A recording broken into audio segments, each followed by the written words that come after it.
Proceed. Yeah, so I think let's go ahead. Hi, everyone. Happy 2024. Happy. Off to another year. I can't believe this last year's gone so fast, I know for me. So Yeah.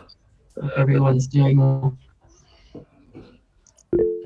Okay, let's go through the roll call and move along so we have ample time for discussions and presentations at the end. So, Ariane, does someone just have the roll call list? You all can just kind of maybe go through that, make sure we have everyone recorded, and later we'll try to capture as we go.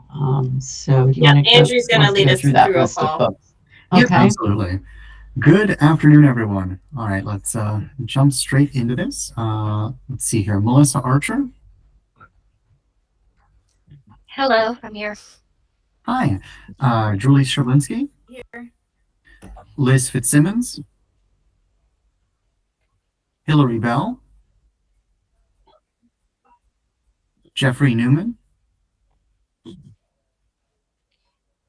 Elizabeth Hughes. Present. Pete Lesher. Hello, I'm here. John Kennard. Natalie Chabot. Hello, I'm here. Nick Redding. Jonathan Hughes.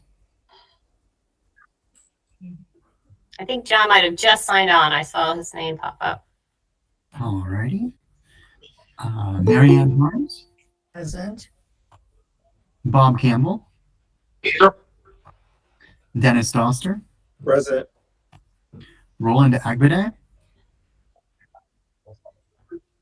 And Peter Ramsey. And finally, Secretary Flora. Hi, I am here. All right, we do have quorum. We're all set. And Andrew, I Okay. think I saw Nick join us as you were doing roll call as well. Are you there, Nick? Yeah, I'm here. Wonderful. I'll go ahead and write that down. Okay, And I don't great. know if you need me, but this is Jeff Newman from MHEC. We need you. Great, thank you. Okay, well, we'll just monitor the list here, and I think add anybody as they may join so that we make sure and capture them in the minutes. And then, of course, the heritage area directors that as they join also, so we can kind of record that. We'll just see them who all's on this list as we go. But meanwhile, let's just dive in here. Well, I just want to open by saying I was a participant in first day back in Annapolis yesterday. The usual I'm getting accustomed to, new to me, but just everybody's starting to gather again and get ready for the new 2024 legislative session, which is a fascinating process. So that was a pretty exciting day, and more to come on that, I'm sure, as that whole process unfolds in the coming weeks. So looking forward to that. Let's go ahead and move forward with the approval of the minutes. You all should have that information in front of you. Let's just go ahead and see if I have a motion to accept the minutes. Excuse me, this is Natalie. I actually have a correction. You have a correction, Natalie? Okay. I do, just a minor thing. On page 12, I don't know how it came out, but it says that I said the algorithm is one of the most important things the authority does. And what I really meant was that the grant process and its impact, which is a little bit different. Okay, we will make that adjustment. Thank you. Okay, so do I have a motion to approve with the proposed adjustment to that particular language that was just referenced?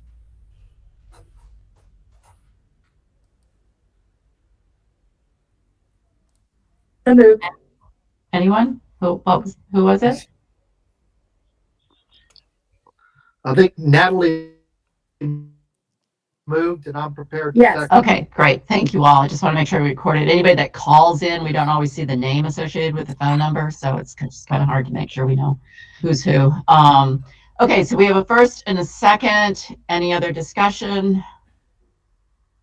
Okay, then motion, I'm gonna basically just ask out there, anyone that would like to abstain, raise your hand on the scroll button down below.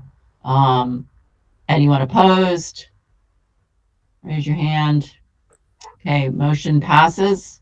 What I'm gonna do, because we're virtual, is please use the icons down below. And if you raise your hand throughout the meeting, then I'll know to put you in the queue to address any discussions or questions. And as we vote on items, that's going to be my best method for knowing that someone out there is particularly, opposing or abstaining, because it's hard to be able to capture everybody in this virtual mode. So we'll just move forward with that approach. So the minutes from the October 26th meeting pass, and with that, I just want to further acknowledge what a great meeting we had. The in-person meeting really was. I'm also seeing that I'm freezing from time to time, so if I go off from my video, know that it's only because of the network connection, just to help improve that. But I will still be here verbally. So let's go to the next agenda item then. Boundary amendment. So this is an amendment basically being proposed by the Civil War Heritage Area. And I believe Andrew is going to walk us through the documentation related to requesting that amendment. And then we can have any discussion, questions that we might want before moving forward with any type of a vote. So Andrew, you want to walk us through it? Sure thing. So this request is coming in from the heart of the Civil War Heritage Area, as well as Carroll County. It's for the addition of the Ellsworth Cemetery to the heart of the Civil War Heritage Area. And as you can see, the property currently sits just outside the current boundaries of the Heritage Area. Now, the cemetery is roughly 150 years old and was founded by African-American veterans of the Civil War, and it is currently operated and supported both by volunteers as well as the Community Foundation of Carroll County. The diagrams that you're seeing on the screen here give you a sense of the exact plot that would be contained within this expansion. And to be able to speak a little bit more to this boundary amendment, we actually have Executive Director Liz Chateau on the call, who will be able to share a little bit more information. Hi there, Andrew. So Liz is on the call, but I'm going to comment on this. This is an administrative amendment because the City of Westminster has always fallen within our boundaries, and the City of Westminster recently annexed an U.S. Navy captain who got involved as a researcher with this cemetery to honor her fellow veterans. So good afternoon. I really appreciate and so grateful for the opportunity to tell you about Ellsworth Cemetery and represent our request for the map amendment, which would allow us to join the heritage area. I'm going to see if I can move the slides, so let me know if I am. It doesn't appear that I can. So I have a lot of slides. I'm going to move pretty quickly. I think Martha is presenting. If you don't mind moving to the next slide. So Ellsworth Cemetery represents and tells the stories of the African-American community in Carroll County, and particularly of their participation in the Civil War and the events surrounding that time period. Next, please. Ellsworth was incorporated in 1876 by 7 prominent members of the African-American community of Carroll County. Of the 7, at least 4 have been confirmed as veterans of the Civil War. At the time, members of the Black community were not routinely buried within Westminster, so this 1-acre plot of land was then purchased in 1894. The next slide, please. The earliest burials date from 1862 and 1863, which demonstrate that this burial ground was being used before the formal incorporation. Next slide. It's named for the first U.S. Army officer to be killed in the Civil War. Ellsworth is a secular cemetery. It continues to be active and serves everyone in the community. Next slide. Over the years, the cemetery has fallen in and out of repair as various organizations and groups have endeavored to restore and preserve the memories. In the 1980s, the deed was secured by the Community Foundation of Carroll County. Next slide. They retain ownership to this day, holding both a maintenance and a perpetual care fund. The Knights of Columbus volunteer to perform the grounds maintenance every summer. Next slide. We have confirmed the burials of 17 Civil War veterans, most of whom were members of the 4th USCT. They include, next slide, Private John Wesley B. Cole, who was wounded 4 times. Next slide, including at the Siege of Petersburg. Next slide.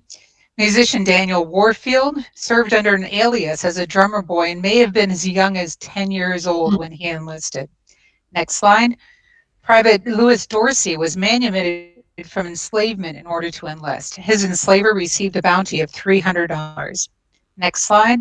Sergeant Ephraim Smith is our ranking member, and his headstone was installed by the Thaddeus Stevens branch of the Grand Army of the Republic. Next slide. Notable women buried in the Ellsworth Cemetery include Mary E. Snowden Walker, who was an educator and helped found St. Philip's College in San Antonio, Texas, following the Civil War. Next slide. As well as Mrs. Eliza Franklin, who was the head of the Women's Relief Corps, which is the women's auxiliary of the Grand Army of the Republic. Next slide. Other notable burials include Nicholas Paraway, who was 110 when he died. Next slide. He was the first Black man to vote in Carroll County. Next slide. At least 2 of his sons or grandsons served in the Civil War, at least one of whom died at the Siege of Petersburg under Butler. Next slide.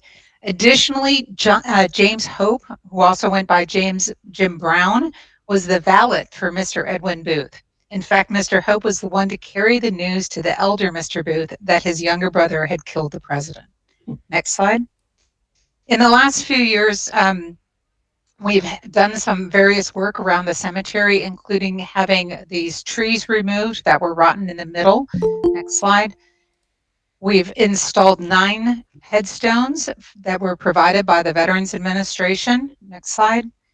We have cleaned headstones, next slide, that remove the dirt and the moss buildup. Next slide. And some headstones have been professionally restored. Wow. So next slide, we tell the story of Ellsworth through an active Facebook page with over 200 followers. We have a Google Maps walking tour, as well as a walking tour brochure that we make available through the Carroll County Tourism Office. Next slide. We are listed on the Maryland State Highways brochure on African American history in Carroll County. Next slide. And we also have a geocache on site that brings people to the area. Next slide. Our future plans include sustainable benches, next one, as well as low maintenance landscaping for our flag circle, next slide. We're planning also to install headstones for people who we know where they are based on plots, because we have 370 confirmed burials and only about 100 headstones. We're also looking into a memorial wall for people we know who are buried at the cemetery, but who we don't know where they are. Next slide. We also look forward to partnering with the Carroll County Community Media Center for virtual interpretation, including digital media that would allow visitors to hear the story of the cemetery and the Civil War soldiers who are buried there. And with that, that concludes my prepared remarks, and I am open to questions. Great. Thanks, Diane. Wow, what an incredible effort by the group there in terms of volunteers. Does anyone have questions for Emily or Diane regarding this annexation or extension, the boundary, I mean? Great. Well, I just have one question. Can we go back to the boundary map, Andrew, or whoever's managing the slides?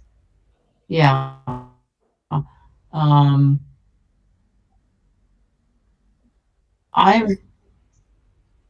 Yeah, is that the closest you can get? Thought there was a closer up one. There we go, that one. So I'm just curious as that one right there. I'm sort of curious to the strip of land that's on either to the left and to the top of this area, which appears to not be included. Who owns that, or what's the status of those strips of land? So to the right of the cemetery, as we look at this map, is that the question? To the left, between the road and the cemetery, if I'm looking at this properly. Oh, Zoning, yeah. So that's the that's a car dealership right now. the area that's shaded green, is that the area that we're That's talking about? yes, that's the area we're talking about. Okay, so That's there's the a strip of cemetery. land to the left of that. That's owned by the Wawa, which is just to the left of it, and it is part of the heritage area. It is part of the heritage area. And it's owned by Wawa? Yeah. Those strips of land, that just seems Yeah, kind of odd. yeah. The No. Wawa. That's that building there. That's the gas station. Yeah, I see their Yeah. building. It's just odd that they own those strips of land. Yeah, they own that whole parcel, and that road actually isn't county road. That's technically a private road on that. I see. Yeah. But the cemetery itself is totally owned by the The community foundation, correct? That's correct. And we were Okay. annexed by the city of Westminster this summer, or excuse me, last summer of 23. Okay, okay. I was just curious that those little strips of land weren't sort of part of the cemetery parcel. Yeah, Yeah, I'm just wondering. it's just the way they built the roads at the time, I guess. Yeah, it's interesting. So I see a couple other hands up. Elizabeth, then Robert. Hi, Liz Chateau, Director of the Heritage Area. Just to state, and I think this was clear in our materials, the municipal boundaries of Westminster were included in our boundary from the start. And so that is why the property you're just talking about would be in the heritage area. It's very clear that the Ellsworth Cemetery was deliberately left out of those municipal boundaries. And so there's an equity issue at work here as well in addressing this boundary, as well as the incredible stories that we have to share with the community through this resource. Great. Thanks so much, Liz. Okay. Bob, you had your hand up also? Well, Elizabeth just spoke to my curiosity about Okay. why this piece would, was omitted in the first place. So what I'll say about it is that it feels appropriate. It feels necessary for us to include this.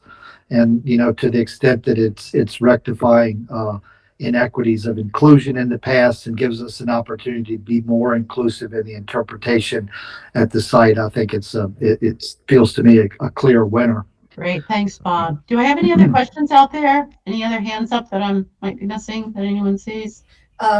This is Marianne Harms. My camera is malfunctioning. The question I have is that strip of land on either side there, is it under any sort of easement or something like that would protect it from any encroachment ever by the Wawa? It's just like a strip of land that goes around two sides, right? So can it never be used for commercial purposes since it's owned by Wawa? This is Liz. I don't know the answer to that question. Perhaps Diane does. No, I apologize. No, I do not. So, well, that's always a question about somebody coming up with an idea to use some extra land for parking or something like that. That's the reason I raise the issue since it's owned by Wawa, which is always extremely busy wherever those stores are. Mhm. Thank you. Related to Marianne's question, did I hear that that's a private road that runs right there? Yeah, Or is that I will it is tell you private? that Wawa they have been good neighbors to us. They landscape those strips of land. They maintain them. They mow them. That road also carries a significant amount of traffic to to a church that's across the street from the cemetery. So we don't anticipate any problems, but I am taking a note that that's something that we'll absolutely look into and maybe talk with the city about to see if we can have some formal agreement that land won't encroach upon the use of Ellsworth as a cemetery. Yeah, I That would be curious to know the zoning category. I mean, if the green area is called conservation zone, then I would think the rest of that area would be also, but it isn't anything to do with what you all doing. I think we all love what you're doing. It's just more a matter of protecting Yes. the interest long term. But I see Dennis has his hands up. Dennis? Just quick question of, do you know, has research, I guess, been done to say that people are only buried within the boundary that we're talking about, or in that strip, or possibly underneath that road? Are there people Yeah, buried there so as it's well? a great question. So one of the things that we're working on is and it's actually already funded, is to have another GPR, ground penetrating radar survey of this lower left-hand corner of the cemetery. There's actually a cell tower there. My personal belief is that there are people buried there, as well as all the way up to Baltimore Road. We have not. Could you go off your Wi-Fi? Please. My computer's a mess.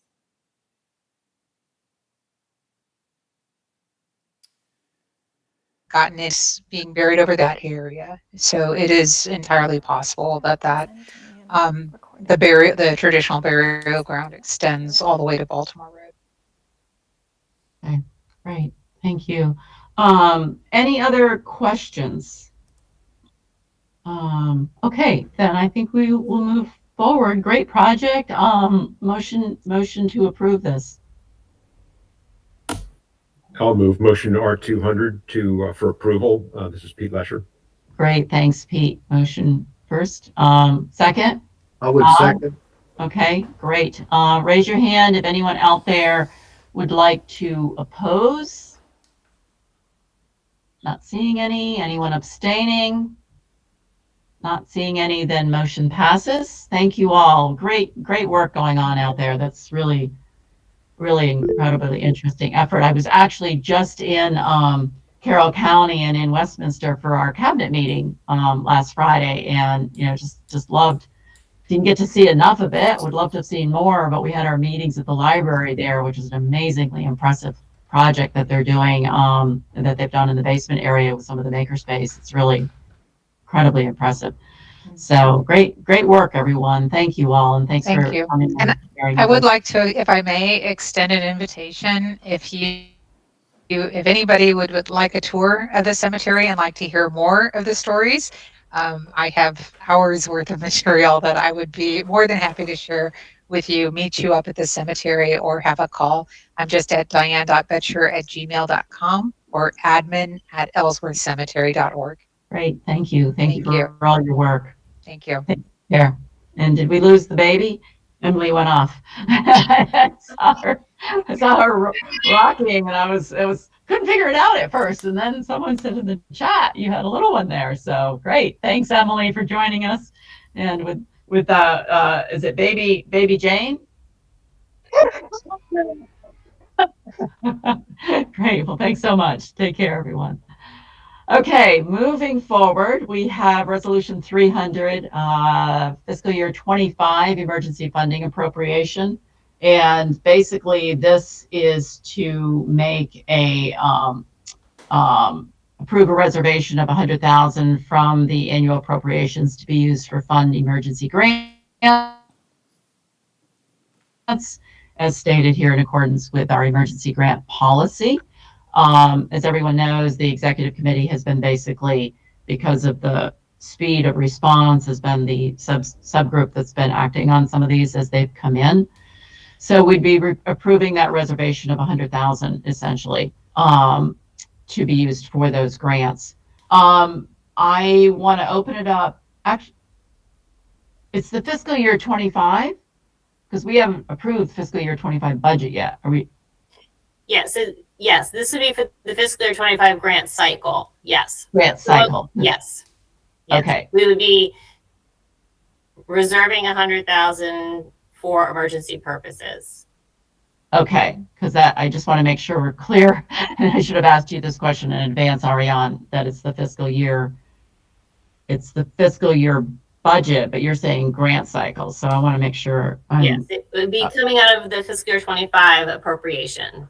the new one that Yes. hasn't been necessarily Yes. approved yet. So if our 6 million appropriation goes through as we anticipate that it will, this would then be setting aside 100,000 for emergency purposes for the fiscal year 25 grant cycle. Okay, so I just want to confirm that fiscal year 25 has not yet been approved through the legislative process. So we'd be basically, this would all be contingent Correct. on those approvals. Okay, I just want to make absolute sure of that. So let me ask if there's any questions out there other than my own about this particular resolution.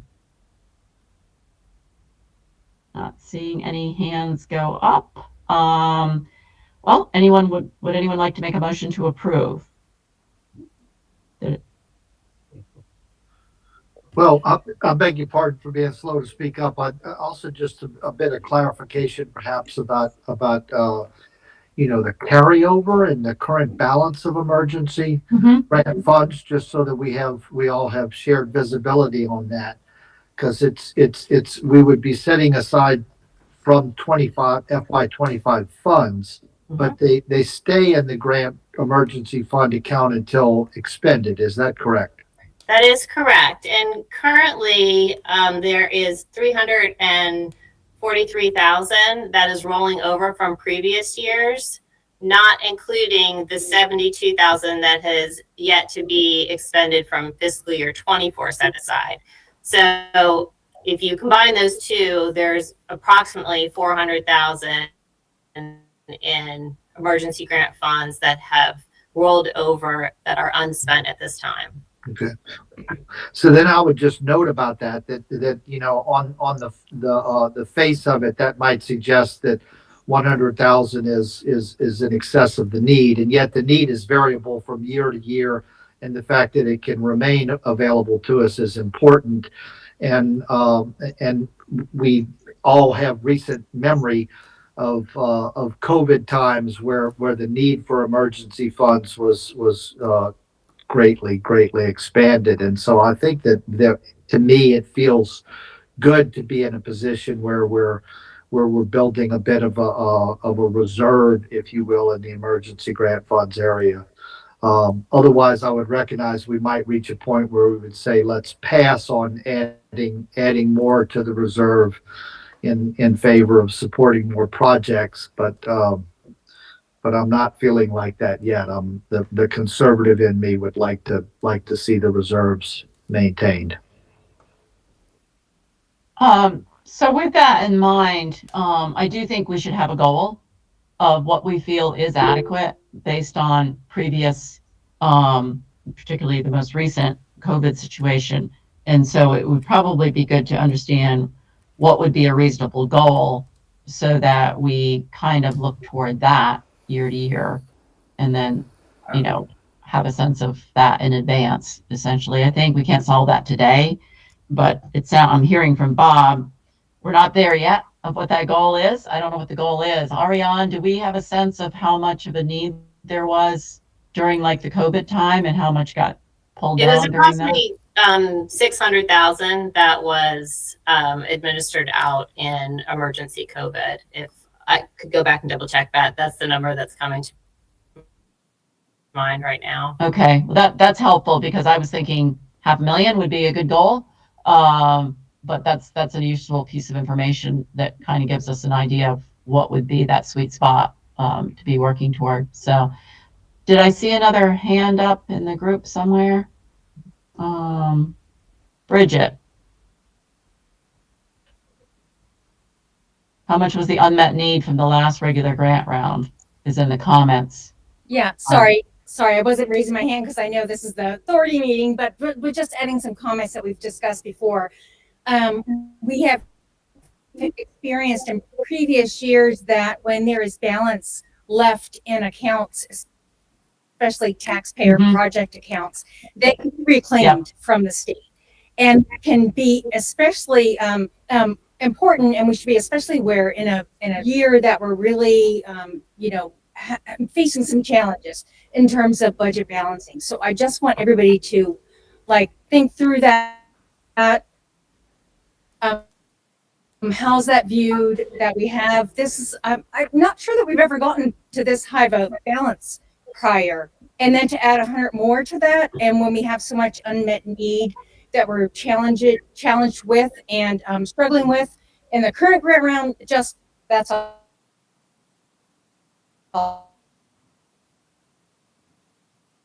I was Okay. just wanting. I think consider all that's those where thoughts. Thank you. why a goal is helpful, because then we can sort of say we want to replenish up to a certain amount based on previous need. Because I think, you know, Bridget and Lucille's comment are definitely spot on. We don't know what will happen in this session. Melissa, you had your hand up on this one? Oh yeah. As someone who sits in on the emergency meetings for grants, I guess my concern is if that reserve for emergency funds gets too big, there's going to be this temptation or pressure just to award more emergency grants and be more lax about it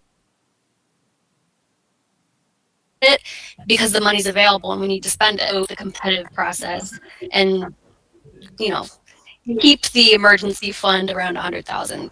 Personally, that'd be my preference. Okay, thanks for weighing in on that, Melissa. I think the only, and I'm obviously here to facilitate, I think just to balance that is you never know when like a big thing like COVID's going to come up. So Ariane, how did we bridge the gap during COVID to be able to help people? Was that much of a reserve fund? There was reserve money that had built up that allowed for that. So if we had another COVID type or whatever type of incident next year, if we were to stick with like 100,000, we would never be able to bridge those gaps for folks. So we're mostly sort of trying to learn from the past of what might be needed, but obviously there's a balance, you know, planning for the future versus dealing with the present, and that's the balance that I think the group has to decide on.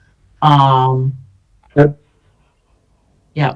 If I may, I certainly concur with people's observations that, you know, it's important to keep our money working, right? And so to putting it out there to address grants that were in the queue and that we couldn't reach with funding is a grand need as well. That's it's not an emergency, but it's certainly very important. So it does feel like there's somewhere in there is an amount where, and I'll just use 300,000 for an example. So if we're at a balance of 300 and something, we know that we have a draw against that from recent emergency awards. Maybe we would decide this year to add money to bring us back up to a 200,000 or a 300 or even a 500 as you'd suggested, Madam Secretary, something along those lines. Okay, well, we're going to call a vote here soon. So any other questions, observations, please also look at the comments coming in on the chat from the Heritage Area Directors. Any other questions from the authority members? Excuse me, this is Natalie, and I'm sorry I'm on the crazy weather patterns we have. It's a consideration too for future emergency funds. Just something to think about. Okay. Some of the resources could be damaged. Definitely pros and cons here, folks. So at this point, I'm going to kind of put the resolution as it's worded forward for a vote. And if and so we'll just see where we end up with that. But this is to approve the reservation of 100,000. So Ariane, again, just to remind everybody, if we approve this, it would bring our total up to what amount? To 5 million that would be available in grant funds for fiscal year 25. And it would bring our total of emergency funding up to. I'm sorry. I thought you were asking me how much would be available to be granted out. So if you add this 100,000 to the available emergency funds, then we would be, if we continue to not spend the remaining fiscal year 24, then we would probably be around 500,000. We would be at that point. Yeah. If we added this 100,000. So for everyone's benefit then, assuming no additional emergency grants were approved this year and we were to include this 100,000, we would be at approximately 500,000 in the emergency grant fund if we approve this 100,000. So I'm going to ask for a vote. And first of all, I don't think we ever had the motions put on the table. So anyone that wants to make a motion to approve this particular resolution.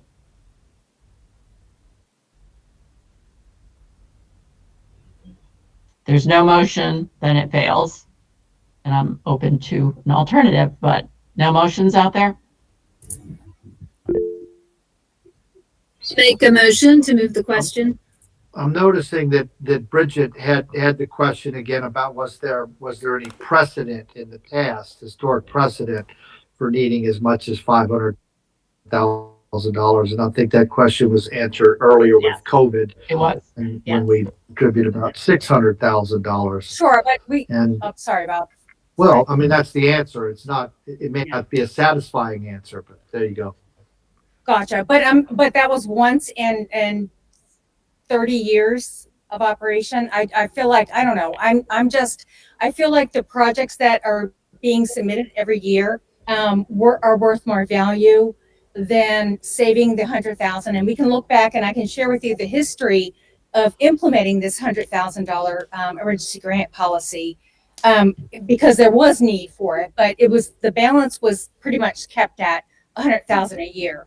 To grow it to a point of 500,000, to me, I feel like, and again, you guys are the authority. This is just my simple opinion, that we could be using those taxpayer dollars for actual projects on the ground, and there could be many things done already accomplished with at least 400,000 of that. And of course, we want to save for a rainy day. We all want to have the rainy day fund, but I think we're getting to a point where we really need to analyze how much do we need. Like the secretary said, and thank you so much, Secretary Floyd, for saying we need to come up with, a balance.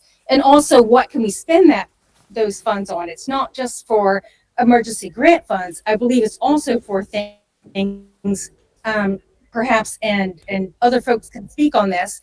It can be for economic impact reports and things like that. And so if it's being used for strategic plan consultant or whatever, I find the value in that. Otherwise, having 500 sit in a bank account, that's just my opinion. Thank you for your time. Thank you, Bridget. Okay, I need to refrain specifically to the authority members at this point in time. We have one motion on the table. Is there a second? Yes, Natalie. Natalie has seconded. So now I'm going to ask for a vote from the authority members. Please raise your hand if you are opposed to the resolution and keep your hand up so the staff can identify you. Raise it. I'm sorry, raise it on the virtual hand raiser and keep them up, please. So we have Melissa, Bob, Pete. I'm looking down through the list. Anyone else opposed other than those three? I'm also Anyone? opposed. Nick I'm sorry? Redding is opposed. Nick Redding is opposed. Okay, so opposed is Melissa, Nick, Bob, Julie, Pete. I can't see everybody at once, so anyone else? Dennis? Any other opposition that I didn't call your name out? Okay. Who out there is abstained? You can put your hands down if you opposed. Okay, sorry, this virtual stuff is always fun. If anyone is abstaining from this vote, please raise your hand. Okay, then everyone okay, Liz, you're abstaining?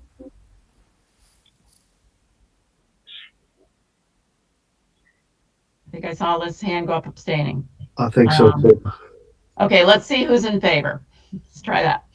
See if we have the votes to pass. So everyone that is in favor, please raise your hand. If we have to, we'll just do a roll call. So Elizabeth is in favor, Liz, Jeff, John,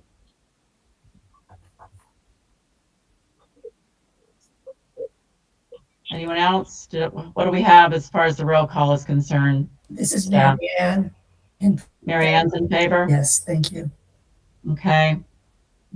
Obviously, Natalie.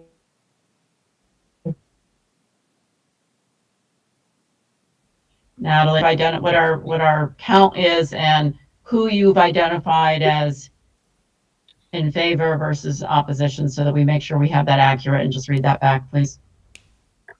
Sure. I have opposed Melissa, Bob, Pete, Nick, Julie, and Dennis.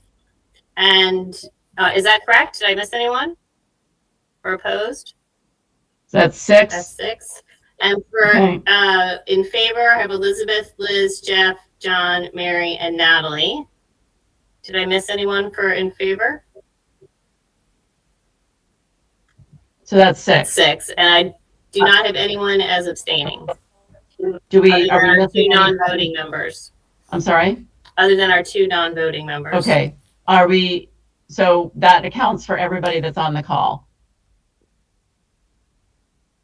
And I see Jeff's hand is up. Jeff, did you have a question before we finalize this? No. Okay. Okay, so we have, as I understand it, we have 6 in favor and 6 opposed. Lovely. I guess that leaves it down to me then, doesn't it? I am going to vote in favor of this. The reason being, I do think we have to top it out, and because the executive committee is due to review and revise the emergency funding policy. And so as part of that, I really want to really look at the policy and what's allowable and how it's allowable. And I also want to propose that we do set a limit on this based on some additional assessment by the staff that we'll bring back at the next meeting. Because I do think we have to agree on an upper limit with this. And that, so my vote in favor is with that, not conditions, necessarily recommendations, that we come back next time setting an upper limit and understanding why, and then also get to work at the executive committee around the policy of what falls under this and what's allowable under this particular pot of funds. I really appreciated some of the comments from the Heritage Area directors, because I am concerned that if it gets too big, it starts becoming, this other pot of money that either isn't getting used or is seen as sort of another fallback. So I think we have to be really careful about that. And there's nothing to say that we can't, it's my understanding, Ariane, these funds can be used for things like the strategic planning. Is that correct? No, these are just grant funds. These are just grant funds. Yeah. Okay. Okay. Then we're going to move forward.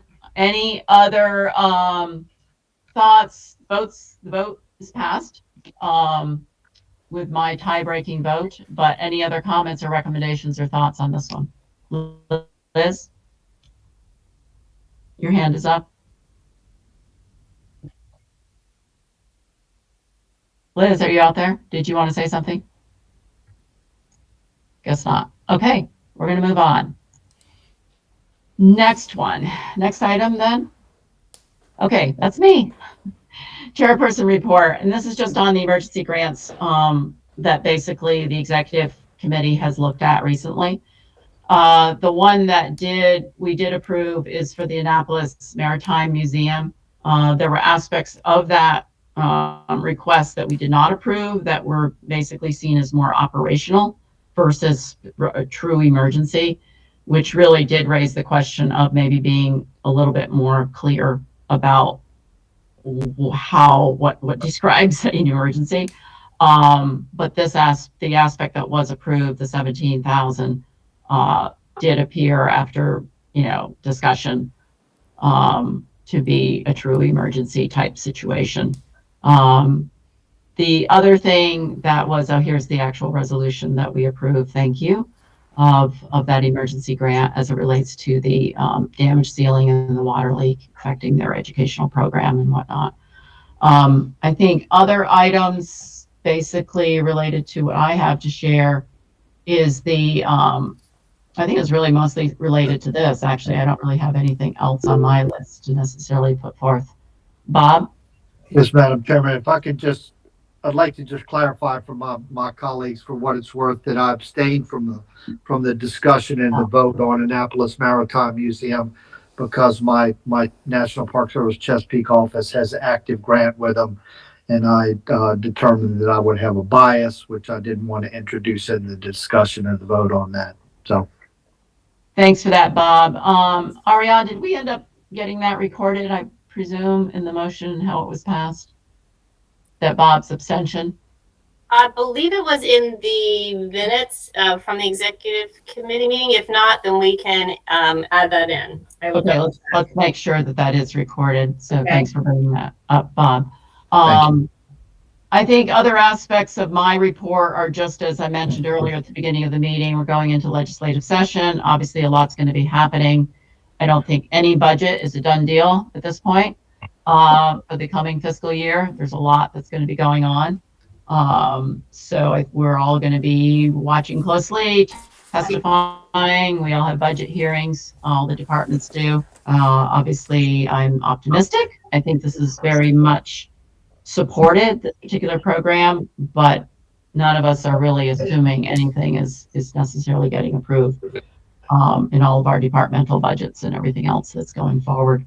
But that's really all I have. I think we'll just keep the meeting moving and get to the next item on the agenda then, which is the management report, which gets to actually some of the financing fund, and people can get a clearer picture of the finances.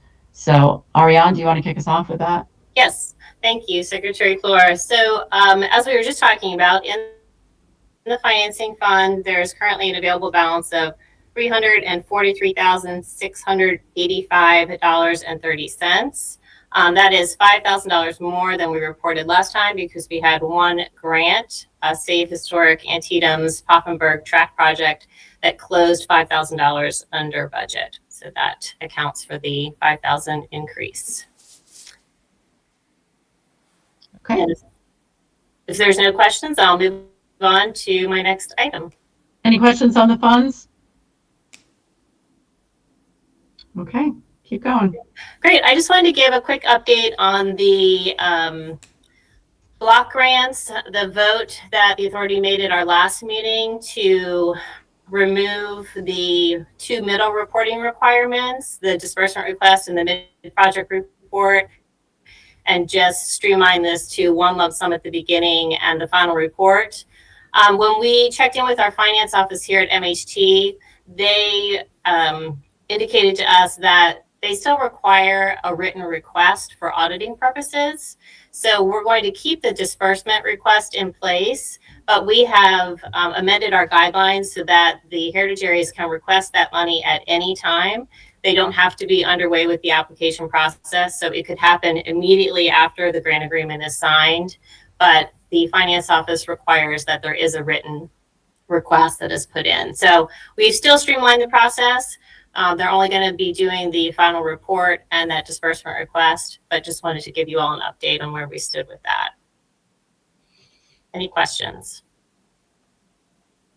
Ariane, is that a pretty standardized request? We can even just do a template so someone can just simply sign Yeah, it. we have, yes, it's very similar to what they were doing before, and it's completely in line with all the other grants. Again, for auditing purposes, that's what's required, and it lines up with how we do it for other grant programs here. Okay. All right. Our next agenda item is just an update on where we are with our fiscal 24 grant agreements, and Andrew's going to provide that.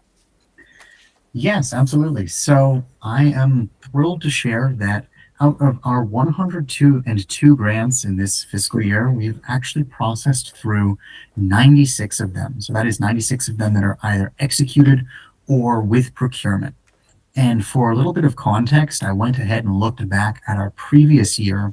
This time last year, we were looking at only 25% of our grants being done. So this represents a massive increase in the efficiency of our ability to get those first payments into the hands of our grantees.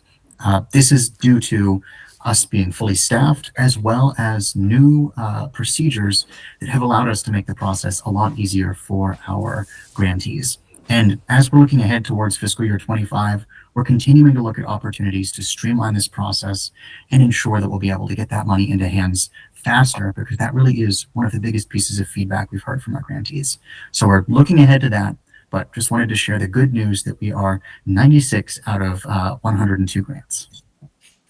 Congratulations, everyone. Great job. Thank you, Andrew. And I'll just add that in addition to those 102, there were also the 13 grants of the over the target additional operational funding that was going to each of the heritage areas, and all of those payments have been sent as well.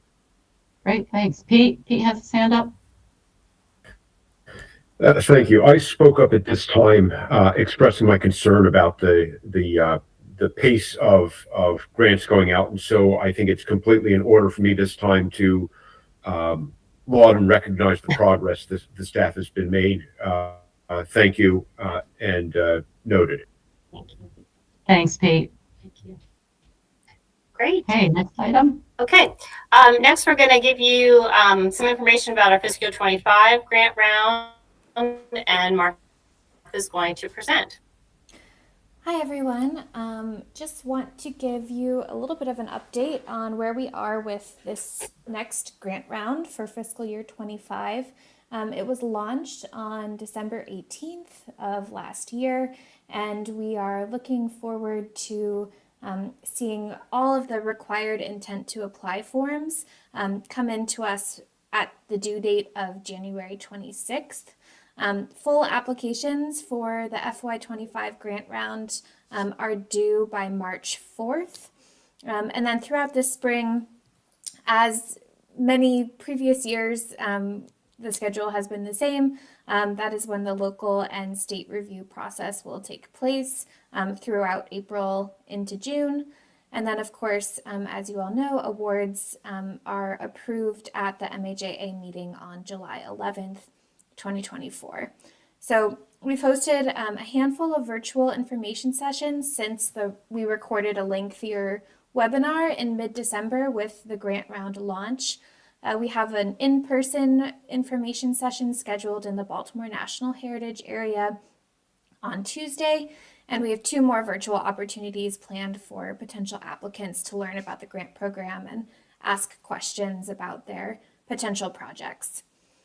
As of today, we've received 15 intent to apply forms, which again is a required first step of the application, but we really expect to see this number jump drastically as we near the January 26th deadline. And for reference, we received 273 intent to applies last year in FY24. So we will see that number increase, and after the January 26th deadline, I'm sure we'll send out an update about that number. I also want to give just a brief update about 2 kind of revisions that we're making in the review process for FY25. So after digesting feedback from the grants review panelists who we spoke with this fall after the last grant round, heritage area directors, and of course, taking recent MHAA discussions from previous meetings into consideration, we're going to be making 2 revisions to the review process to, we hope, better support the local heritage area priorities. So the first revision is we're going to be structuring the grants review panel slightly differently for this fiscal year. Rather than assigning an assortment of applications from across the state to the entire panel, we're going to be breaking the review panel into small groups so they can get to know the heritage areas and the proposed projects better. So each of these small groups of reviewers will be assigned applications from only 1 to 2 heritage areas, and this will allow them to better digest those local management plans, which are so important, local priorities, and then of course the local rankings, which we've talked about, or you all have talked about recently. We're also planning to make space for these small groups to discuss the applications together before those larger June review meetings. We've heard from folks who have a background in reviewing applications that it's helpful to have a discussion and to have space to hear other people's point of view before those scores are due to MHAA staff. This is also going to be providing an opportunity for the Heritage Area Director to to meet with that group of reviewers and answer questions and to give an overview of their region. So again, we hope that this will allow a reviewer who is, reviewing applications from one heritage area, for example, to really understand what is being put forward for this fiscal year and how it relates to the local priorities. And then in tandem with the restructured small groups, we're making just an administrative adjustment to how those state level scores are factored into the ranking algorithm. So our state grants review panelists will score applications in the exact same way as they have in the past. They'll be using the provided scorecard and rubric, but administratively, us as program staff, Ariane, Andrew, and myself will be taking their raw scores and mimicking the local heritage area ranking process to better empower the 65-35 weighted algorithm. And if anyone really wants to get into the details, we can provide more information. But we did conduct a test to see how this change impacted the ranking chart from last year. And we're happy to see that all of the local 1, 2, 3, and even 4th ranked projects were above the funding threshold. So we feel like this new system eliminates the likelihood of harsh or lenient scorers that we've seen can have an impact on where those projects fall. So again, we feel like this is empowering the weight that, and using the intended purpose of that. We've discussed both of these changes with Secretary Flora, with the coalition, and with our grants review panel chair. And we're really looking forward to seeing how they pan out this year. Thank you, Martha. Any questions on our fiscal year 25 grant round? Okay, great. I will also add to that we're in the process of recruiting grants review panelists for the fiscal year 25 round. We do have a lot of returning members from last year, but we always look to see where we have gaps geographically, professionally, expertise-wise, racial and ethnic representation. So we will be looking at our list of nominees and where we have those gaps and conducting interviews to fill them in the weeks ahead. If anyone feels, even though we did set a deadline of January 8th for those nominations, if anyone feels strongly that they have someone they want to put forward, we are still accepting them on a rolling basis. And the other thing I'll add about our fiscal year 25 grant round is coming out of the Racial Equity Working Group recommendation that we start to put some kind of demographic data collection in place. We are going to be adding a very short survey to our process this year. It's a survey that's going to be sent out under separate email after full applications are received. It's going to just be a short 6 or so question survey asking people to identify if their organization, project, their leadership is led by a certain racial or ethnic demographic group. This will give us some foundational base data for us to be able to start tracking how we are fulfilling our awards in terms of racial and ethnic demographics as we move forward. So we have circulated that survey among a test group of applicants internally. We've shared it with the coalition.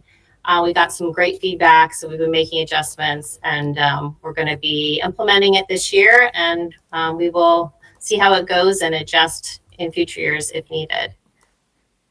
Do I see any hands or questions?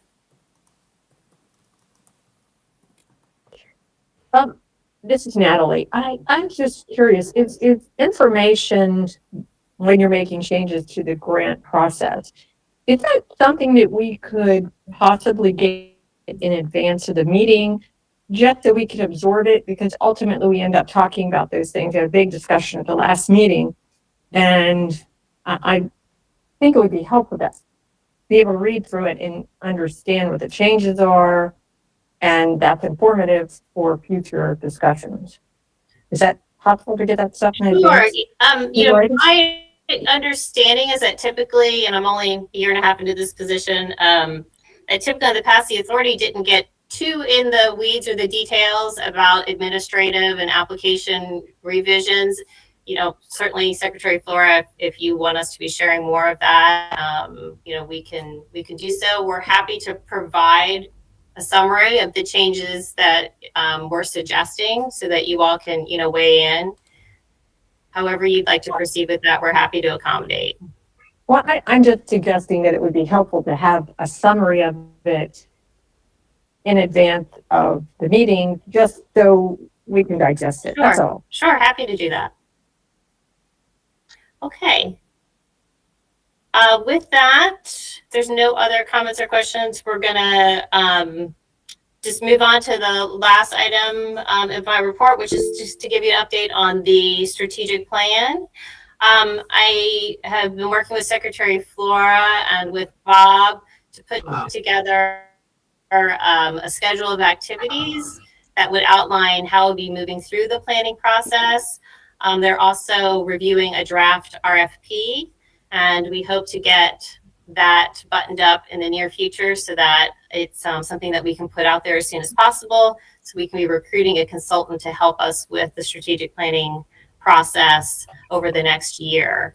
As of yesterday, I was able to complete all of my one-on-one meetings with the Heritage Area directors, and those have been very helpful in identifying questions and issues that we'd like to include in the strategic planning process. That's obviously something we would be passing on to the consultant to help us move through addressing those items that have come up in conversation. And that is all that I have for my report. Oh, Secretary Flora, I think you're on mute. Hi there. I think we've discussed targeting May for our retreat. Yes. Yeah, so we're going to try to look at dates and get that set as soon as possible. Obviously, I'm sure whose calendars these days, we might miss a couple people, but we're going to do our best to ensure that we try to have a full retreat as part of the strategic planning process. And then I have been, and Bob also, reviewing the process itself, and thanks to our procurement changes that have been made at the state, we can move on this pretty quickly, anticipating less than $100,000 consultant contract. And so hoping to get that moving quickly so that we can, but if anyone has candidates, just want to emphasize again, if anyone knows of folks, make sure and send those names, firms to Ariane, Yes. so we can add them to the list and ensure that they're part of any distribution when we do send out the RFP, so that we can try to have a good list of potential candidates to identify as our strategic planning consultant. So looking forward to it. Any other questions or comments on the strategic planning process? Okay. I think we should be able to, when's our next meeting, Ariane? Let's see, April? April, okay. We can get out, I think, as soon as we get the consultant on board and confirm the process with them, we could probably get something out before April, I would hope, of sort of a sense of what the process overall is going to look like. And obviously we'll need to get those dates confirmed on the retreat in particular. Elizabeth? I just have a question for the other state agencies members that are on the call in terms of procuring services of consultant for a project. Has been in terms of putting forward procurements that have a set amount of funds that are allocated for the project versus the more traditional procurement where you're asking vendors to put forward their sort of best offer.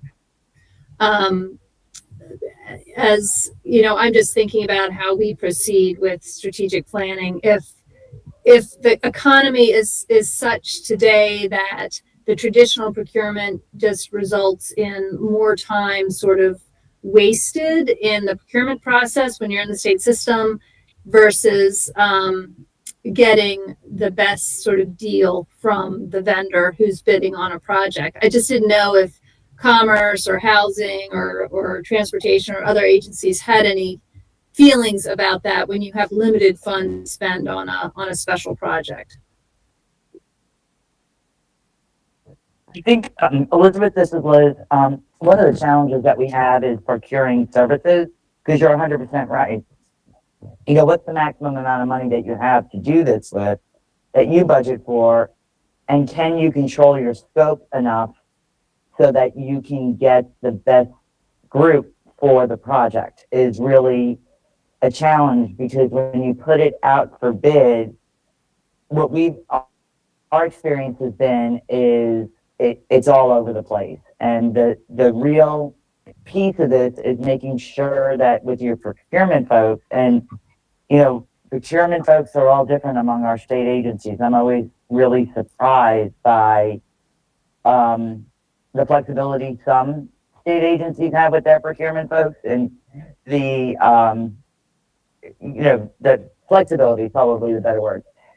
So we try to get a service which was a little bit different, sort of along strategic planning, and it was all over the mark.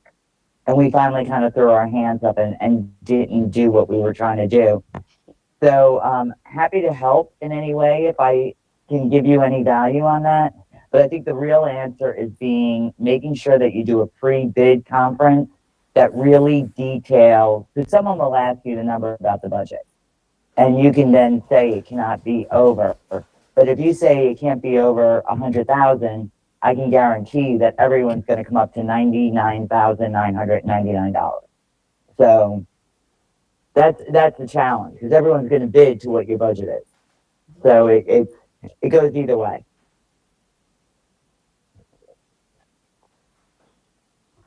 Liz, thanks for that input. Having been on the consulting side of the equation for a few years, yeah, that number, you basically scope yourself to the number. But I think in this case, we could, and I'll get involved and talk to the staff about this, but we may want to do a not to exceed 75,000, because really we want to ensure that we also have funds for some of the direct costs associated with this also. And so I think it does become tricky, but I can also do a back of the envelope of what this should cost, based on previous strategic plans that I've done as a consultant.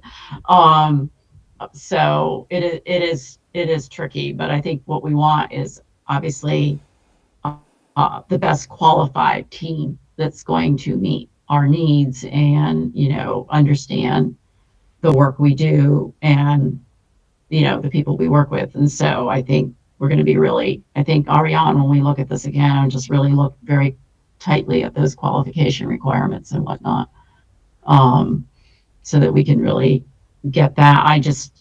In this market, I'll just be grateful if we get ample responses so that we actually have something to choose from. So we'll need to really push it out, because everybody's just so busy right now. Any other comments or thoughts on this that we should take into consideration as we move it along? If you do, please feel free to follow up. We're going to try to get this thing pinned down in the next couple of weeks and out the door. And like I said, if there's any suggestions of folks that should go on our list for distribution, let us know. I think that they're to be able to just be online, answer questions and everything, so everybody's getting equal information is always a really great opportunity, I think. So everybody's hearing the same thing the same way. in this kind of a selection process. So great. I think we'll move along then. So the next item are just any open discussion items, anything that anyone on the call and authority members that they want to bring up for discussion amongst the group, and then anything out there. Okay, then we'll just say any authority member announcements that you want to make, anything coming up you'd like the group to be aware of.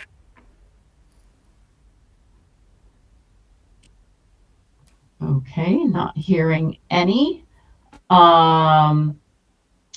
Any new business that we need to be aware of from anyone out there that we need to add to our work or discussion? Martha. Thanks, Secretary Flora. I just want to let everyone on the authority know that I am expecting a baby in March, and will therefore be going on parental leave for a couple of months this spring.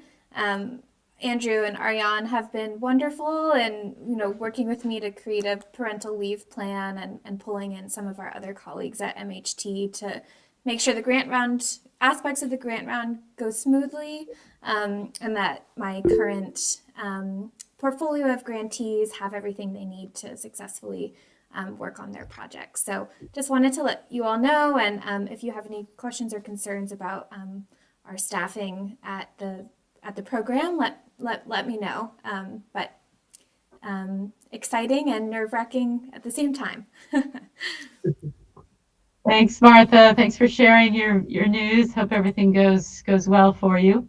Little baby boom going on over at MHT, so good to support that.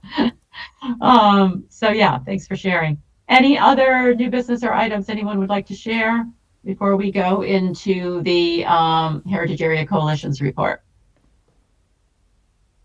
Okay, well, let's move into the Heritage Areas Coalition report. We have Bridget and Lucille with us.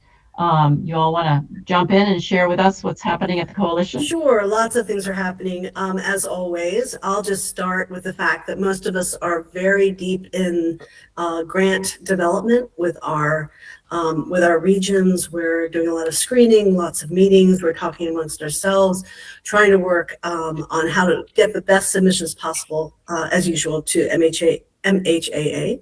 So we're all very involved with that. With the legislative session, as you all know, we are the advocates of the program, and we also are the ones who are pretty responsible for defending the funding and any eventual increases in funding.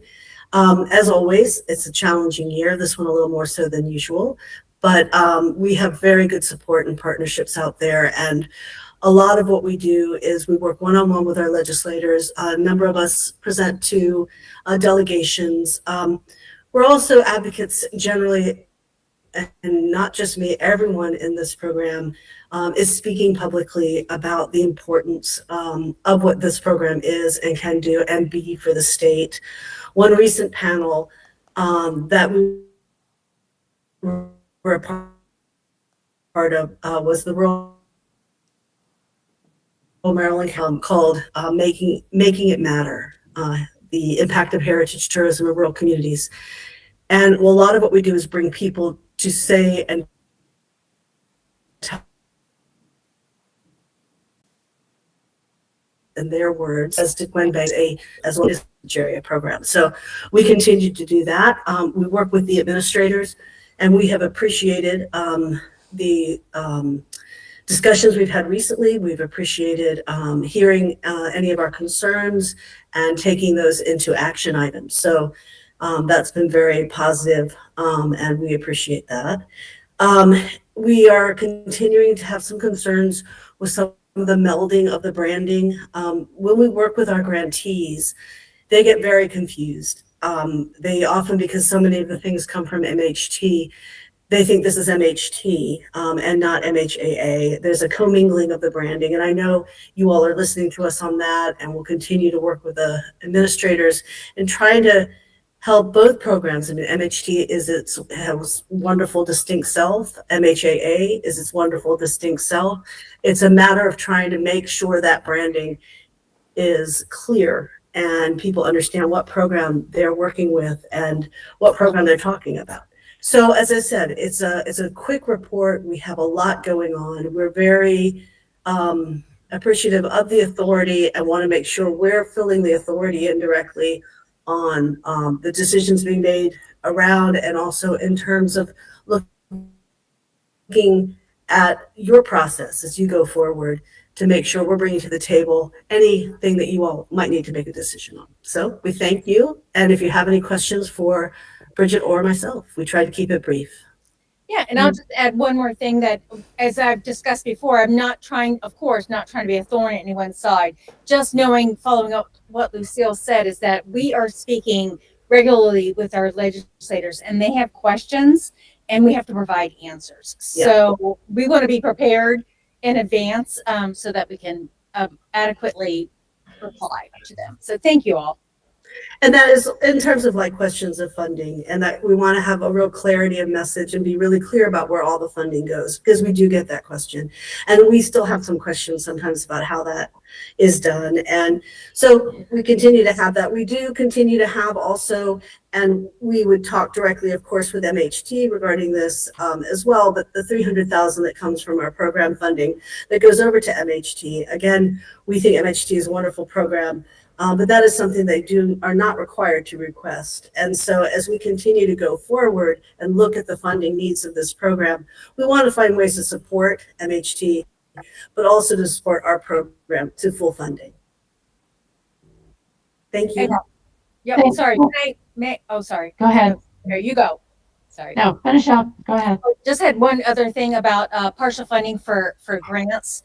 Our feeling was that at least we love the authority's input and working with the authority and appreciate them as our governing body, and want to encourage more of that, in fact. So as we discuss topics like partial funding for grants, we think that the authority should make action on that in advance of the grant rounds. So if we want to apply partial grant funding this round, we think the authority should be the ones to make that call, if that makes sense, instead of leaving it up to the grant review panel in the 11th hour, 11 hours, 59 minutes. Let's cut some of these projects as we talked in October. We would love to see the authority have more conversation amongst themselves and decide, does the authority want to, allocate partial funding? Do we want, what are the rules of the game before the game begins? So, yeah, sorry. And I appreciate that, Bridget. Thank you. Yeah, on that one, Ariane, I thought we were going to put a check mark on the application, aren't we? Yeah, the authority discussed it at the October meeting, and I can pull up the minutes. My understanding was you at that time asked if anyone wanted to make any changes, and there was no motion to make changes. You would still allow the grants review panel to decide on partial funding, but we're adding the question to the application that lets the applicant speak for themselves. And administratively, we can also add in a layer of process where we do a reach out to them if we do get to a partial funding situation to confirm if they can proceed before moving ahead with award decisions. Yeah, that's what I recalled. I thought we had addressed that in terms of giving heads up that was something that they could tell us going in, that it wouldn't affect the decision, but tell us going in if that was possible. I'll leave it up to everybody else. I see hands raised, but is that really what the authority wants? Is all I'll say. Is that really, does the authority really want to relinquish their control to the grant review panel to decide if they should cut funds and because ultimately the authority is responsible at the end of the day for these grant allocations. So do they want to allow, like I had mentioned at October, there are 10% cuts randomly. It's not fairly distributed, et cetera, et cetera. So yeah, we do have authority. I mean, they make recommendations, but ultimately we have the ultimate authority and we check in with them. Yeah. But Ariane, do do you want to? Yeah, we also, explain that process a I little think bit out more? of that, Yeah. I'm sorry, out of that conversation, you asked the staff to come back with a suggestion of how the authority could have more review time in the process this Right. year. And we have added that in.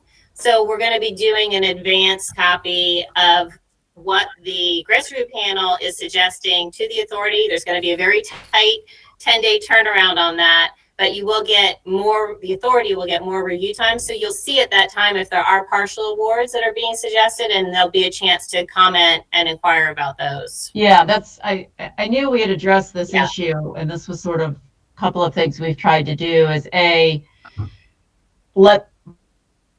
let the grantees self-select if they're open to the possibility of partial funding, to build in that extra layer to the approval process so that we can sort of look at the recommendations, because ultimately it is our decision. And so I think that's kind of, Bridget, our attempt to start like building, I saw come up related to the legislative session. Absolutely. I mean, we need coordinated effort. And so one of the things I was going to propose, Ariane, if you all could put together some type of a fact sheet that we can all use, so we all have the basic core information, whether it be number of grants, fund, just a summary so that we all are using the same data points as we talk to the legislatures, that would be great. And the annual report, what's our? Yeah, I was just going to say, the annual report is something that we are actually really trying to get done by the end of this month, knowing that you have the Tourism Advocacy Day coming up in February. So I don't know if that annual report could serve as, the document that everybody uses. It can. I remember, I thought I just reviewed that. We have it's in 14 or more coming out for review. On your desk. I remember seeing that one. That one isn't due technically till May, but you guys have kind of expedited that, so we would in fact have that annual report in our hands. What's our timetable right now? I know I've reviewed it for it to be available. As soon as we get your comments back, then we can plug it into our layout and we can get it printed in hopefully less than 2 weeks. Yeah, I think I did my review. I got it back from Dave, so I think we were shooting for having it done by the end of January. Maybe we could even do it sooner if you're done with your review. Yeah, I'm pretty sure I signed off on that one. Great.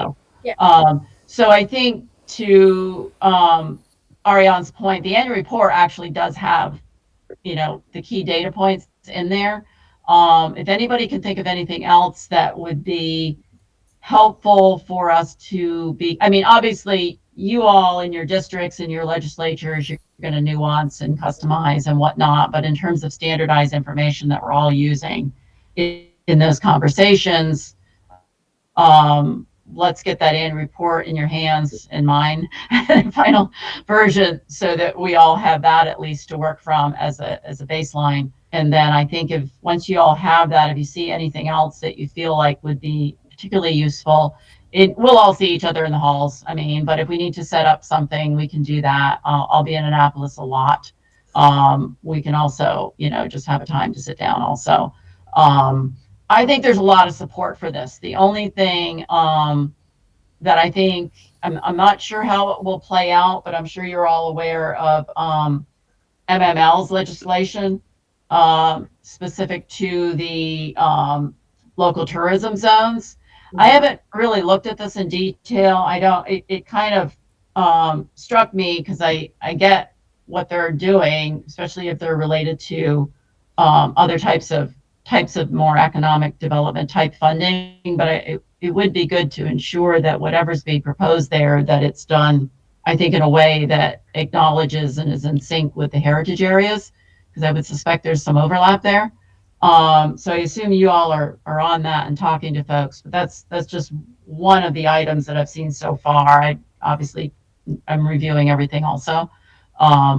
It'd be good to ensure that there's some coordination there, since that's coming from MML. Right. And I would just like to say thank you, Secretary Flora. I always feel like when we speak, you hear. So you take time to listen to what it is that we're expressing and concerns. So I just honestly can't thank you enough. I'm trying. I'll bow out. And then just one final note of coordination. We generally coordinate with you, the Secretary's office, with Ariane, with MHT for the budget hearings. We'd like to continue to do so. And I see Elizabeth raised her hand, so I'll get off. One of the other things that we also do is we serve on the Partners of Open Space Committee. So we've got our ears to the ground on a number of different elements, and we want to share with anyone anything that we hear that would be also helpful. Yeah, I think it's good. I mean, thank you. We're all here to achieve the same bottom line goal. So yeah, if we hear anything, let's make sure we're sharing. Elizabeth. Yeah, I just wanted to address that budget hearing comment, because I know there was upset last year that we weren't sitting at the table together, at least in the House hearing, because the heritage areas hadn't signed up in advance. There was a time crunch and so forth. So we can't, my understanding of the budget committees, we cannot sign up anyone outside of the department staff. So unfortunately, we cannot sign up our partners to testify at the budget hearings. So I think we certainly have those hearing dates now, and you may have them as well. If you don't, then we can share them, at least what they tentatively are, so that we have them on everyone's calendars. And then when it comes time for the hearings themselves, I think what will be interesting is what are the budget analyst questions that we receive on our budget that we're required to respond to. We can't sign or we can't share the questions until we respond back to that. There's a timing issue, but to make sure if there are any sort of hot items that we know are going to be lines of inquiry that we hear in those hearings, as soon as we can, to share those with the heritage areas, I think would be helpful. So.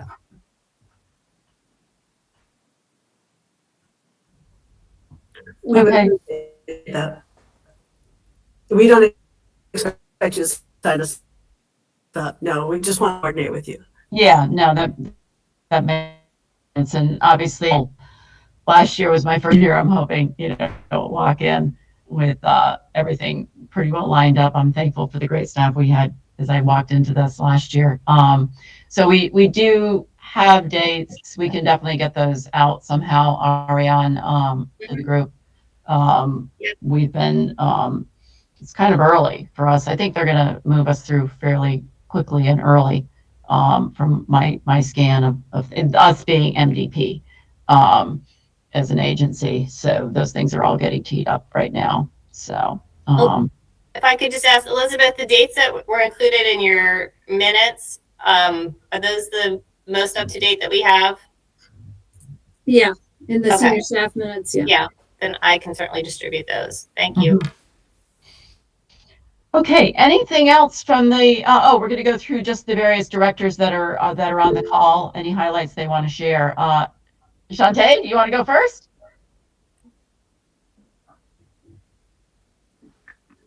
Are you muted? Unmute? Absolutely. I can't have a meeting without me saying something.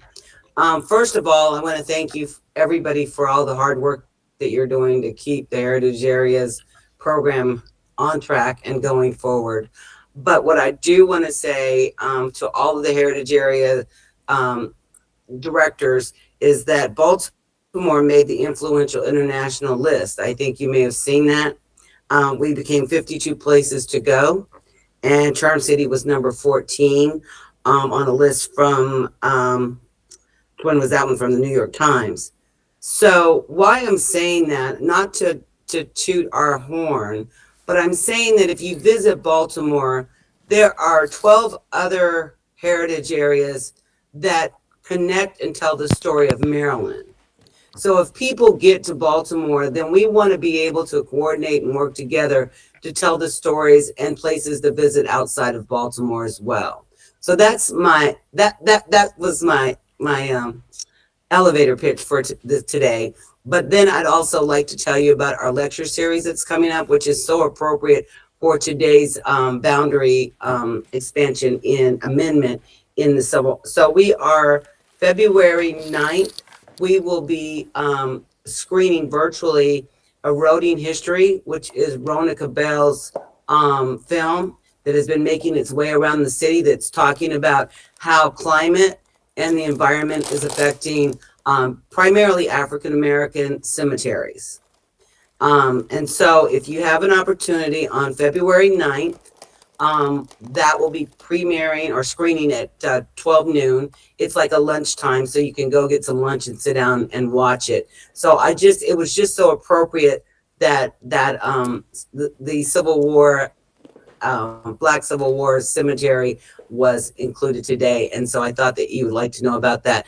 And then you'll find out about the other 2 lecture series that are coming up in March for Herstory month, and for economic development and why Baltimore is an industrial city. We are going to combine a lecture about how the railroads and the maritime made Baltimore a metropolitan city in Maryland. So I will yield back and tell everybody Happy New Year, and thank you so much for all the work you're doing. Thanks, Shantae. Appreciate it. Those really sound exciting. I'm going to see if there's any way I can make it to some of them. Love your lectures.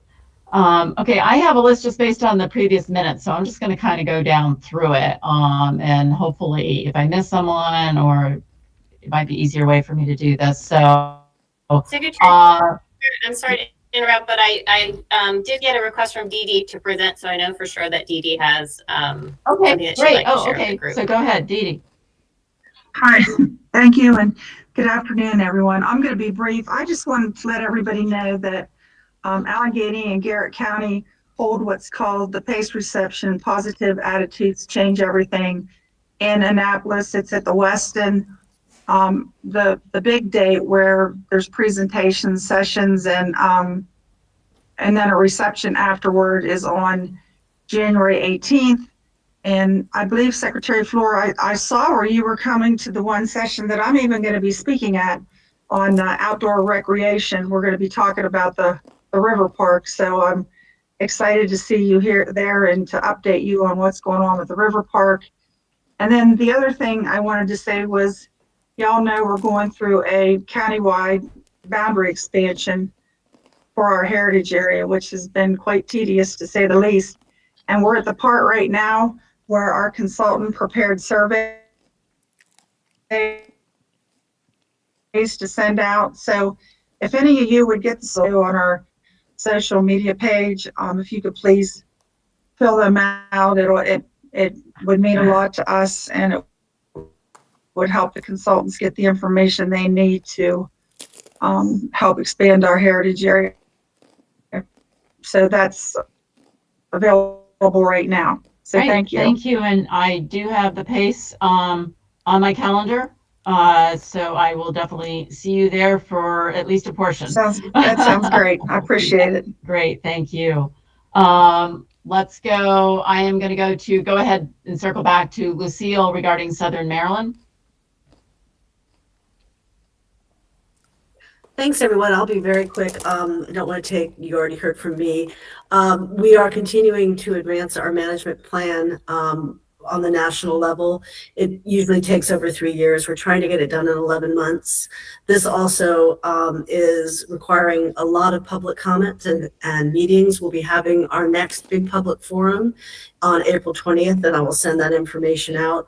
Also legislatively, the Southern Maryland reception, a number of big meetings that are happening around that as well. So that would be, an important element. And also this is 2024, and that is 10 years until the commemoration of the founding of Maryland. So, alarm bells are now ringing, hopefully somewhere in the state, to know that this is a vital step that we all need to take toward preparing and how we're going to shape that. Southern Maryland is where Maryland began, but Shantae and I often talk about how our 2 national heritage areas are bookends to Maryland's story, and we also talk about that every heritage area has that story to tell regarding that. And so we'll be doing some meetings with the governor and lieutenant governor's staff regarding how that's going to be framed. They won't be, even if they're in 2 terms, they won't be here for that commemoration. However, it is vital that we set the groundwork now, and we're very anxious for it not to be just where we have been for the last 400 years, but where we are going. Who are we, and who are we going to be? And the central question I think that this particular administration can really help weigh in on. So that is some of what we're doing right now. Thanks, Lucille. And as you all know, Michelle with Maryland 250 very much has that in mind also. So when 250 has its big year of the nation's anniversary in 2026, as of right now, we're really keeping our eye on the ball of how that can also be of help for inform the 2034 Maryland celebrations. So we're trying to ensure that those things are interconnected in some manner as we kind of move through that process. So thank you for that reminder. Bridget, Lower Susquehanna. Oh, sorry. No, I'm sorry. I didn't realize I was on the agenda because I thought you all heard enough from me in October. We're just doing a round robin. Oh, Since sorry. we didn't have a real long formal presentation, we thought we'd just do a quick round robin of all the areas Gotcha. for any updates. Can't thank you enough for you all coming and visiting our heritage area. Just cannot thank you enough. And it was a beautiful day, and we, you saw our partners and you saw live in action heritage areas. We're still continuing to work on the river crossing, still continue to advance our trail development. So we're very excited about all that and continue to get more partnership support, which is the most important thing. So thank you. Great. Thanks for your great job hosting. I can't wait to get back up there. You've introduced me to so many aspects of that area. Thank you. The next one I have here is Sarah, Montgomery County. Do we have that heritage area here? Sarah, or anyone from the heritage area? Yes. Thanks, Sarah. Any updates? I caught that from Shantae, that mute thing. So, as always, thank you all for all your time. And I have some just brief updates on things. We sent our new transportation bin off to the printer 2 weeks ago at long last. And so soon I'll be able to send a PDF of that out to all of you so you can see it. It joins our Communities and Crossroads African American Heritage brochure. And we've started work on our Agricultural Reserve brochure. I'm very pleased to say that we yesterday delivered our African American Heritage resource to the Montgomery County Public Schools. It's a comprehensive resource for teachers to use to develop curriculum that is directly connected to local sites and local history. So that'll be a nice asset since so many of those teachers did not grow up in Montgomery County. And the last thing, I just want a heads up for everybody. For the next meeting, we are preparing a boundary amendment to a very interesting, energetic group, the Nepal Education and Culture Center, which is located on 16 acres on a historic dairy farm just outside of Germantown. And they are dedicated to the preservation of Nepalese culture. And we have over 200,000 people who migrated from Nepal to the greater DC area. And they are excited to share their history and their culture and also their food with the heritage area. And that does it for me. Take Great, care. thanks, Sarah. Liz, Heart of the Civil War, any updates? Well, thank you again for your passage of our boundary amendment request.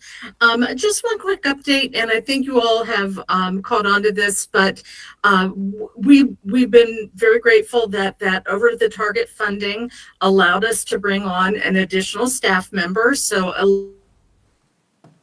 Olivia Peterson has joined us, and with that also we have given Emily Hubner a bit of a promotion. She's now our Director of Operations and Programs, and she will very often be the one who is connecting the most meetings as I shift my attention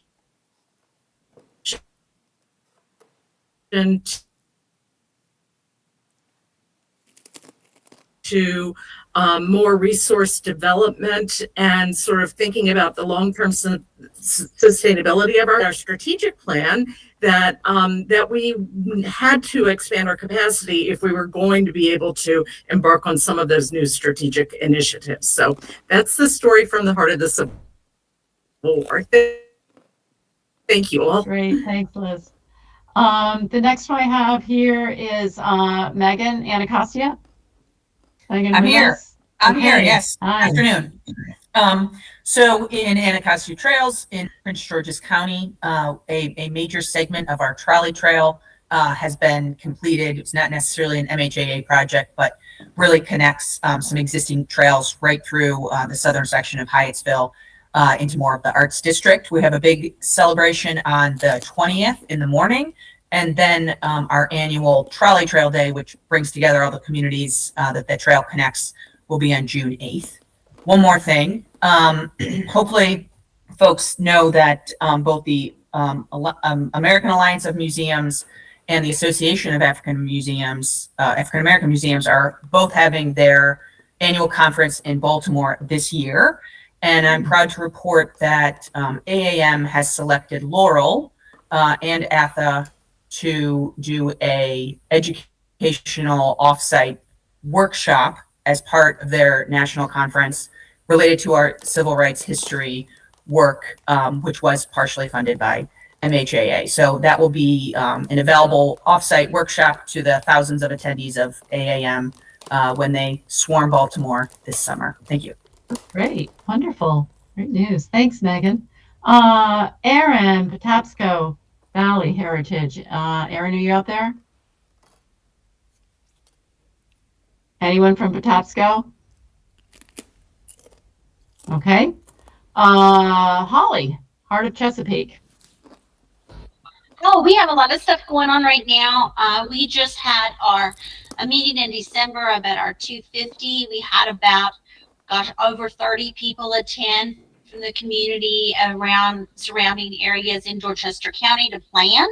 I just attended our Historical Society did their first 250 kind of kickoff with a colonial handwriting class that I attended last Saturday, and also helps push out and support. It was great.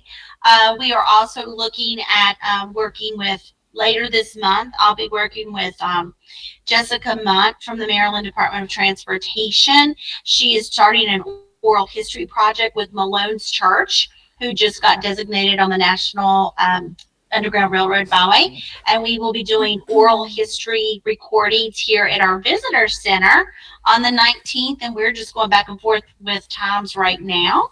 And then we're also excited to also work with Julie on the colonial ship that was discovered back, I think it's 2015, for the Maryland Heritage area, for our area with the 250. So we've got a lot going on.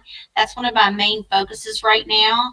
And then my second main focus is on civil rights, which I met earlier this week on Tuesday with Maryland Public Television. And I am working on creating a documentary on our Pond Street tour that's already audio about the civil rights protests that happened in the 60s here in Cambridge in Dorchester County. So I'm looking to put that to film. So I've already reached out. I do have a writer. I do have some contacts for some big press on this, as well as Maryland Public TV partnership. So very excited about that. And then this weekend we have our Ice and Oyster Festival. If anybody wants to see Heritage and Ice, come on down. The festival is just going to be on Saturday now due to warm weather, unfortunately. So it'll be from 12 to 8. If anybody's interested, you can shoot me an email. I'm happy to share the information. Great. Thanks, Holly. Great work. And next Saturday is going to be very cold, unfortunately. I know.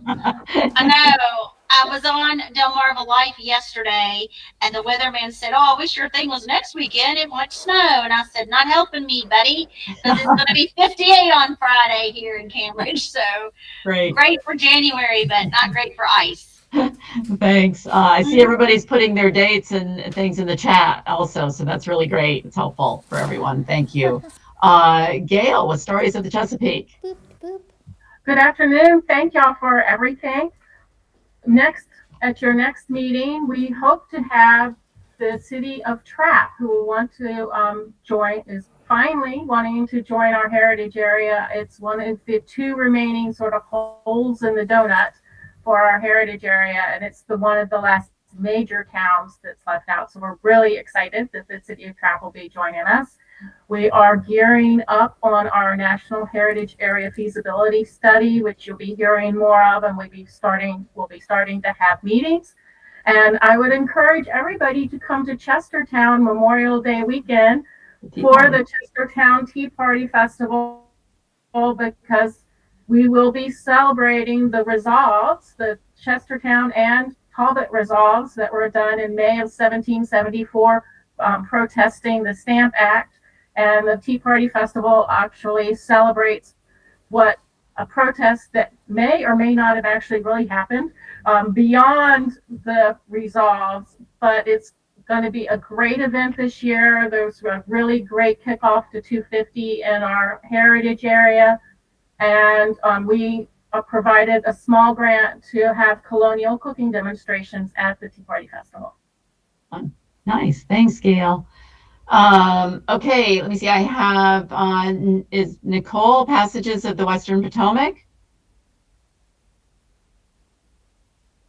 That was me. I already did that. Oh, you already did it. Okay, Yeah, gotcha. Nicole stepped in for me last meeting. Okay, so I was just going off from the last minute. So did I miss anyone? How about Beach to Bay? Beach to Bay. Okay. So we are excited to use some of the over-the-top money to offer free to folks in our heritage area the certified interpretive guide training through the National Association of Interpretation. And we're doing those over 2 different weekends in February and March, and we've had a really good response from that. So that is awesome. We had some really great press about Henry's Hotel. The governor really went on about how wonderful the history is of the hotel. It received $250,000 through the African American Heritage Preservation Program, and it's located in downtown Ocean City.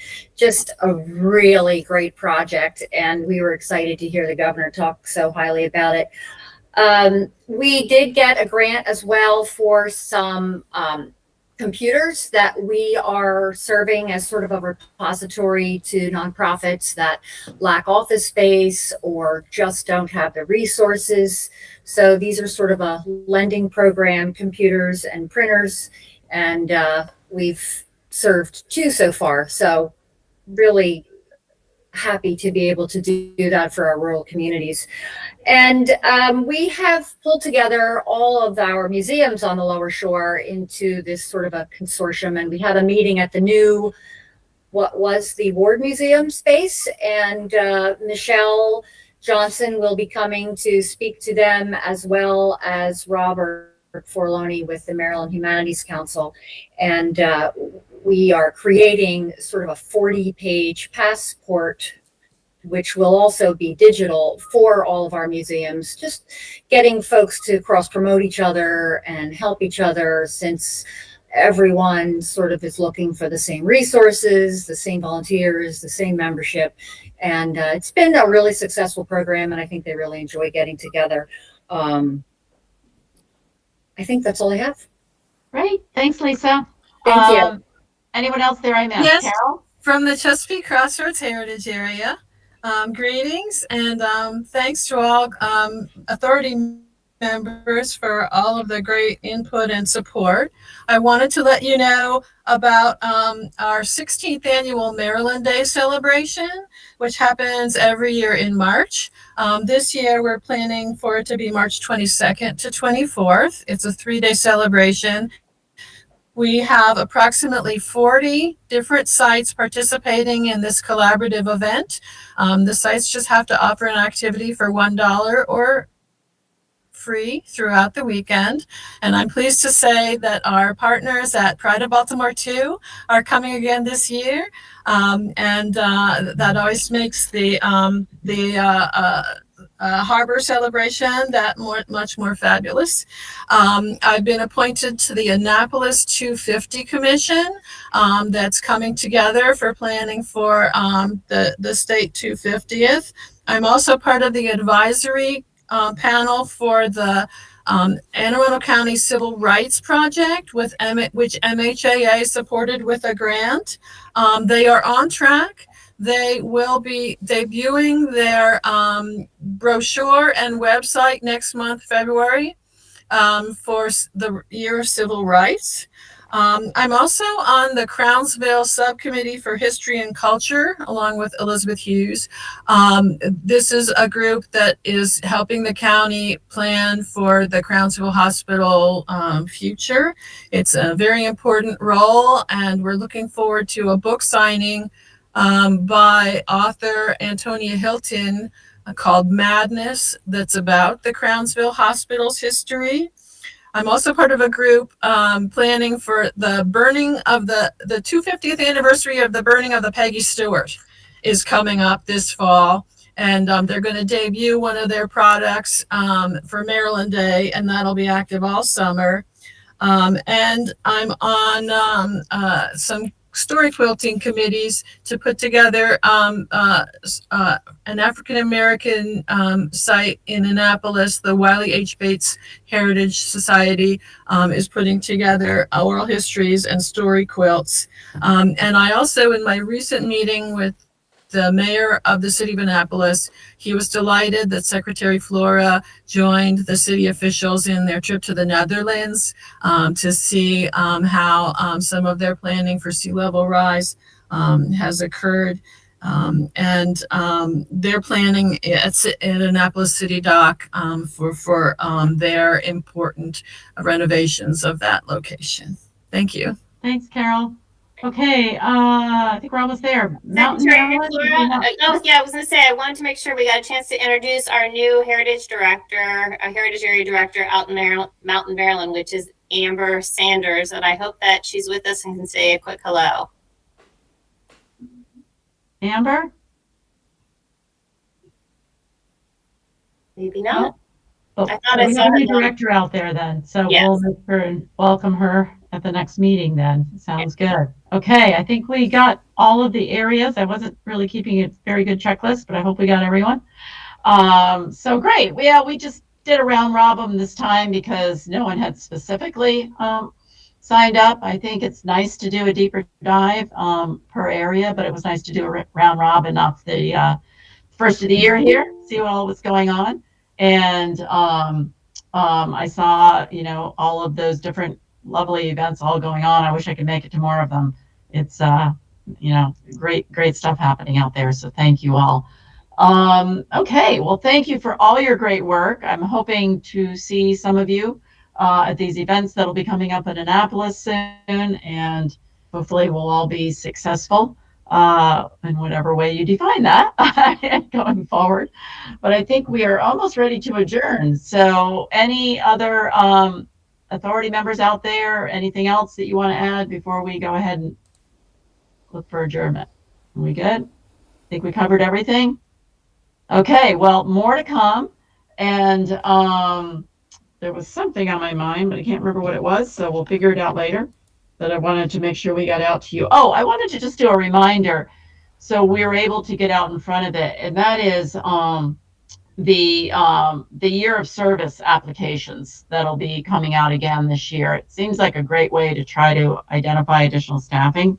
So maybe, Ariane, what we can do is try to get some information out earlier this year, because that kind of happened really fast, but it seems like a perfect match to have.